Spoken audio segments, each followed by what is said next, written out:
Bienvenue à cette nouvelle présentation de Nourriture pour l'âme. Aujourd'hui au programme, on va regarder ce que fait le Saint-Esprit avant le salut. On a déjà regardé plusieurs passages dans le premier épisode sur ce que Jésus a dit concernant le Saint-Esprit, mais on s'est gardé le verset de Jean 16,8. On l'a mis de côté pour pouvoir prendre plus de temps à le regarder parce que c'est un sujet quand même important que Jésus nous révèle dans ce passage. Jean 16,8 nous dit que quand il sera venu, il convaincra le monde en ce qui concerne le péché, la justice et le jugement. Alors on comprend juste avec cette lecture de ce verset que c'est un sujet sérieux. Mais pour Dieu, c'est un sujet important. Et il a mandaté le Saint-Esprit pour venir nous travailler notre conscience, afin qu'on saisisse la portée du danger imminent, je dirais, le danger imminent de la conséquence de nos péchés. Et pour plusieurs, la notion de péché, elle n'est pas là. On n'en est pas conscient. On est ailleurs dans nos pensées. Et on passe à côté de quelque chose qui est terrible. Terrible parce qu'il va y avoir un jugement. Et si on ne prend pas conscience du besoin qu'on a de transformation parce qu'on est pécheur, et l'Évangile nous dit qu'on peut être justifié, bien, c'est pour cela que le Saint-Esprit a le mandat de venir nous convaincre. Il va travailler notre conscience pour nous faire prendre conscience de mon état pécheur, du fait que Dieu est juste et qu'un jugement va venir. Donc, on comprend la portée de ce verset-là. C'est très sérieux. Et c'est pourquoi on va s'arrêter. On va prendre le temps de regarder chacun des éléments, le péché, la justice et le jugement. Lisons premièrement deux passages de l'Épître aux Romains au chapitre 3 et au verset 23 pour débuter. Passage qui dit que tous ont péché et sont privés de la gloire de Dieu. Donc, le péché a une conséquence qui nous éloigne de la présence de Dieu, même de sa gloire. On ne peut pas en être même spectateur à cause qu'on est privé de cette gloire-là, à cause du péché. Un autre texte, un peu plus loin, dans Romains chapitre 6, au verset 23, dit « Car le salaire du péché, c'est la mort. » Ah, pourquoi la mort? C'est bien sévère, ça. Mais la mort, c'est la conséquence. Dieu avait dit à Adam qu'il ne fallait pas prendre du fruit de l'arbre de la connaissance du bien et du mal. Il en était au courant, il a été informé, et puis là, un jour, Satan, qui venait d'être déchu, qui était un des anges très haut placés dans le royaume de Dieu, a été déchu. Il a amené avec lui un tiers des anges. Et là, pour se revenger, pour essayer d'avoir un monde où il pourrait être un Dieu, a décidé de séduire Adam et Ève. Et s'est pris au maillon le plus faible, c'est-à-dire à celle qui n'avait pas reçu le commandement de Dieu, mais qui se l'était fait transmettre, répéter par quelqu'un d'autre. En l'occurrence, Adam. Alors, Adam, pour quelle raison, on ne sait pas, mais il semblerait que le message n'a pas été assez bien expliqué. C'est pourquoi Satan a dit, est-ce que Dieu a vraiment dit cela? Que si Ève et Adam mangent le fruit, qu'ils étaient peut-être pour mourir? Il a remis l'autorité de Dieu en question. Et Ève s'est laissée séduire. Parce qu'Adam, il a dit, au contraire, si tu prends de ce fruit-là, tu vas devenir comme Dieu. C'était une demi-vérité. Parce que, je vous l'explique, Adam et Ève ont compris c'est quoi la différence entre le bien et le mal. Comme Dieu, lui, la comprenait. Mais Dieu lui avait dit, ne le fais pas. C'est pas à ton avantage de le faire parce que tu vas mourir certainement. Adam et Ève ont pris le fruit défendu. Et c'est pas de peur de mourir. Ils ont voulu être comme Dieu. Mais le résultat est tout à fait différent. Oui, ils connaissent la différence entre le bien et le mal, sauf que ils sont devenus mortels, ce qu'ils n'étaient pas avant. Et même, pire que ça, ils ont été expulsés du Jardin d'Éden parce qu'ils étaient maintenant pécheurs. Alors ici, on a un sérieux problème parce que le péché se transmet de génération en génération. Un enfant nouveau-né, très rapidement, on va voir son côté rebelle, on va voir son côté pécheur, où il va, juste par ses pleurs, essayer de manipuler les parents. On parle de l'innocence, mais déjà, c'est là. Déjà, il y a le germe du péché qui est présent. Et ça, c'est pour tout le monde. On est rendu avec ce problème-là. Donc, Dieu a voulu que le Saint-Esprit nous rende sensibles à notre problème du péché, parce que le péché nous sépare de la gloire de Dieu. C'est un sérieux problème. Même que dans Ésaïe, le prophète Ésaïe, au chapitre 6, au verset 5, quand il s'est retrouvé dans la présence de Dieu, il a dit « Malheur à moi, je suis perdu, car je suis un homme dont les lèvres sont impures, j'habite au milieu d'un peuple dont les lèvres sont impures, et mes yeux ont vu le roi, l'Éternel des armées. » Ésaïe avait déjà cette conviction de péché-là, il se savait un peu. Mais le monde en général en sont totalement inconscients de cette nature pécheresse-là. Et ils profitent de la vie en passant à côté d'une réalité, c'est que le salaire du péché, c'est la mort. C'est important à prendre au sérieux. Alors, c'est pas pour rien que Adam et Ève ont été expulsés du Jardin d'Éden. C'est pas pour rien que Jésus dit que l'Esprit Saint devait venir pour convaincre le monde en ce qui concerne le péché.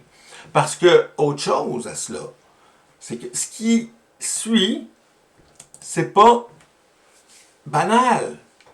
C'est que Dieu est juste. C'est ce que le texte nous dit ici, que dans Psaume 119, il dit « Tu es juste, ô Éternel, et tes jugements sont équitables. Tu fondes tes préceptes sur la justice et sur la plus grande fidélité. » Psaume 119, les versets 137 et 138. Donc, ici, on voit la justice de Dieu. Et sur quoi se base la justice? Sur la loi. Et qu'est-ce que Moïse a établi sur le mont Sinaï? Dans la présence de Dieu, c'est Dieu qui écrit de son doigt sur les deux tables. Il a écrit les 10 commandements. 10 commandements où, dans chacune des cases, on peut cocher là où on était pris en flagrant délit. Ou même qu'on pense, là où on pense, personne ne l'a remarqué, Dieu, lui, est au courant de tout. Alors, la justice de Dieu, elle est fondée sur ces commandements-là. Maintenant, on a les commandements, donc on est responsable. Si j'enfreins la loi, disons que je prends la route et je brûle un arrêt. Donc, je suis peut-être chanceux parce qu'il n'y avait pas de policier. Et là, j'ai continué sans avoir de contravention. Mais Dieu, lui, en est témoin. Et c'est pareil comme si le policier aurait été là et vient, nous arrête, nous donne la conséquence de notre péché. Dieu va faire pareil à un moment donné. Et ça va venir. Il va y avoir un jour de jugement. Mais avant toute chose, regardons comment Jésus a utilisé, comment Jésus a parlé de la conviction de péché. Comment l'Esprit Saint et Jésus, dans le cas qui nous concerne, dans Jean chapitre 8, verset 9, alors il y avait cette femme prise en flagrant délit d'adultère dans ce contexte-là, et la foule amène, parce qu'elle sait que Jésus est là, amène cette femme adultère-là en présence de Jésus pour lui demander qu'est-ce qu'il devrait faire avec, parce que la loi dit de la lapider. Jésus, tranquillement, dessinant sur le sol avec son doigt, a fini par dire une phrase qui était pour convaincre ces gens-là de pécher. Il a dit que celui qui n'a jamais péché lance la première pierre. Ici, le verset dans Jean 8, verset 9 nous dit que quand ils entendirent cela, accusés par leur conscience, ils se retirèrent un à un, depuis le plus âgé jusqu'au dernier. C'est-à-dire, du plus vieux au plus jeune, ils ont quitté la place. Et Jésus est resté seul avec cette femme qui était là, au milieu de la place. Les gens qui ont entendu la parole de Jésus n'ont pas été en mesure d'appliquer le jugement de Dieu qui voulait que cette femme soit lapidée parce qu'elle avait commis l'adultère. Et du plus vieux au plus jeune, leur conscience les a amenés à laisser tomber leurs pierres par terre et de quitter la place. Parce que là, Jésus venait de leur dire, t'es pas bien mieux que elle. En réalité, tu devrais être lapidé toi aussi parce que tu as fait plusieurs péchés. Tu as déjà fait des péchés. Tu es aussi coupable. C'est le travail aujourd'hui que l'Esprit Saint fait dans la vie des gens. Il convainc de péché. C'est important à saisir parce que, comme on le disait tantôt, il va y avoir le jugement. Et je vous invite à regarder dans le livre de l'Apocalypse, chapitre 20. On va en lire des petites brides ici pour comprendre la scène. Donc, Satan a été envoyé dans le tourment éternel. Puis là, il a été libéré après 1000 ans. Il est renvoyé dans le séjour des morts, dans les temps de feu. Et puis là, tout d'un coup, il y a un grand trône blanc qui apparaît. Apocalypse 20, au verset 11, ça commence en disant « Puis je vis un grand trône blanc, et celui qui était assis dessus. Et je vis les morts, les grands et les petits, qui se tenaient devant le trône. » Verset 14, ça dit « Des livres furent ouverts, et un autre livre fut ouvert aussi, celui qui est le livre de vie. Et les morts furent jugés selon leurs œuvres, d'après ce qui était écrit dans ces livres. Et la mort et le séjour des morts furent jetés dans l'étang de feu. C'est la seconde mort, l'étang de feu. Quiconque ne fut pas trouvé écrit dans le livre de vie fut jeté dans l'étang de feu. » Alors, imagine-toi la scène.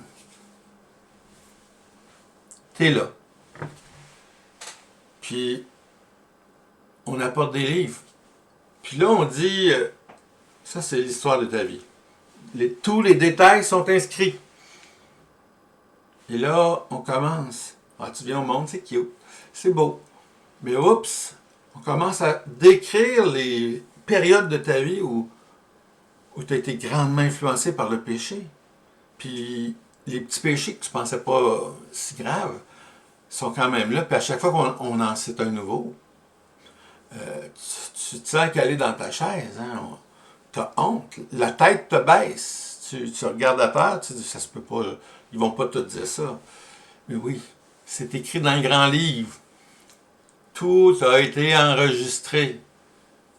Même avant la création de Big Brother, puis des réseaux sociaux, de l'Internet, des ordinateurs, déjà Dieu avait tout ce qu'il fallait pour prendre connaissance de ce que tu as fait. Un grand trône blanc, c'est Dieu qui est là. Il juge. Et ce qu'il regarde, c'est pas très beau. Et tous ceux qui sont présents vont être jugés coupables.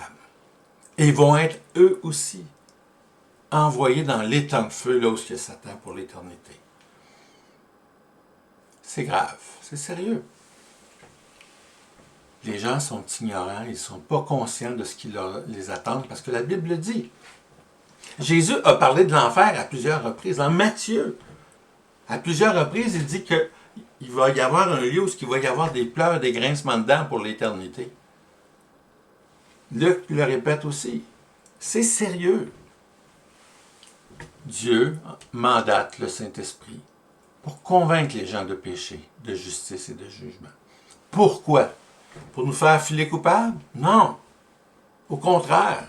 Dieu, ce qu'il veut, c'est qu'on prenne conscience de notre problème, mais aussi il veut nous informer. Le Saint-Esprit, c'est son travail, de nous rappeler tout ce que Jésus a dit, d'instruire les membres de l'Église. Et quand une personne vient à être convaincue de péché, il faut trouver la solution. Et puis, il n'y a pas personne qui peut dire, moi je vais prendre ta place, parce que cette personne-là est pécheur aussi. Donc, il n'y a pas personne qui peut prendre mon jugement, ma conséquence du péché, parce que, tout simplement, personne ne peut le faire. Tous sont responsables de leur propre péché. Mais Dieu, dans sa grande sagesse, dans la grandeur de son amour, a décidé d'envoyer son Fils, qui lui seul a vécu une vie impeccable. Zéro péché. Aucun. Nada. Non. Lui, il a vécu ça parfaitement. Et pourtant, sans commettre de péché, à la croix, il est mort. Pourtant, ça prend le péché. Le salaire du péché, c'est la mort. On l'a vu tantôt. Mais là, Jésus meurt. Pourquoi? Dieu le Père s'est détourné de lui. Pourquoi? Parce que tout simplement, Jésus était venu dans un seul but.